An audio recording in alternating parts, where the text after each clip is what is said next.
love, when I touch it, when I see it.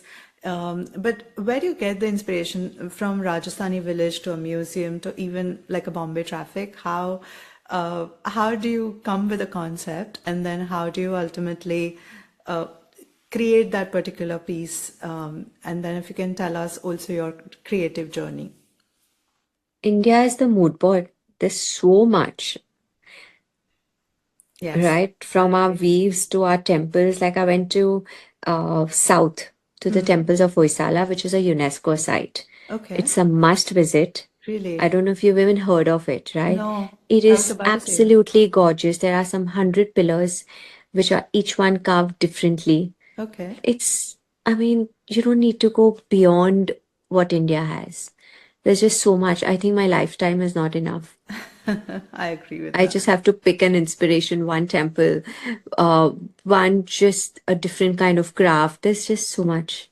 So when you go there and when you think of something, you just note it down and then you come back to Bombay and then you sort of I come back uh, feeling with rich. this, yeah, feeling like, okay, this is it.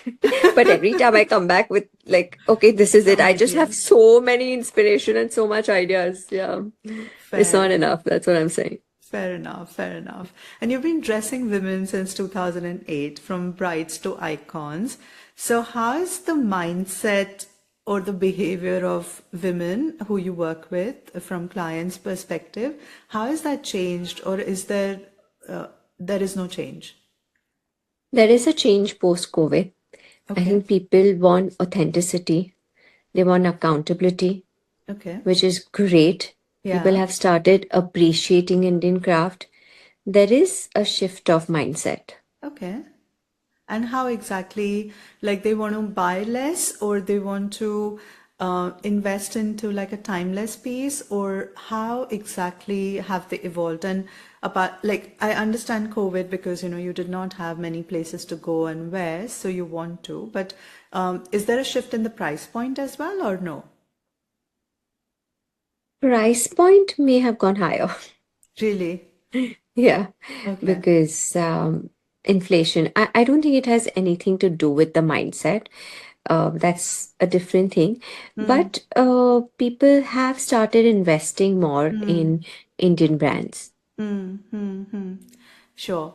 And we live in a social media world now where influencer, celebrity-led marketing, on the major runway is actually a hit and everyone gets the eyeballs.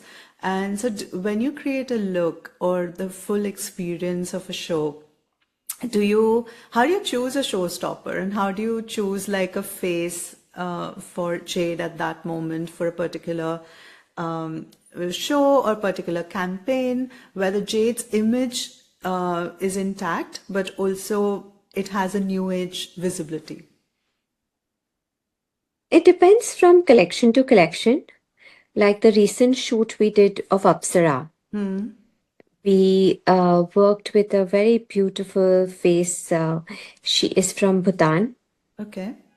and she dances beautifully. Really? And for me, I thought that would go really beautifully with my With the campaign. Apsara, yes. Yeah. Because the Apsaras used to dance, Yes, as per the yes. mythology. Wow. Yeah, yeah, yeah. Oh, that's So lovely. it really depends from each collection. I Hmm. choose the face that, is relevant for that collection.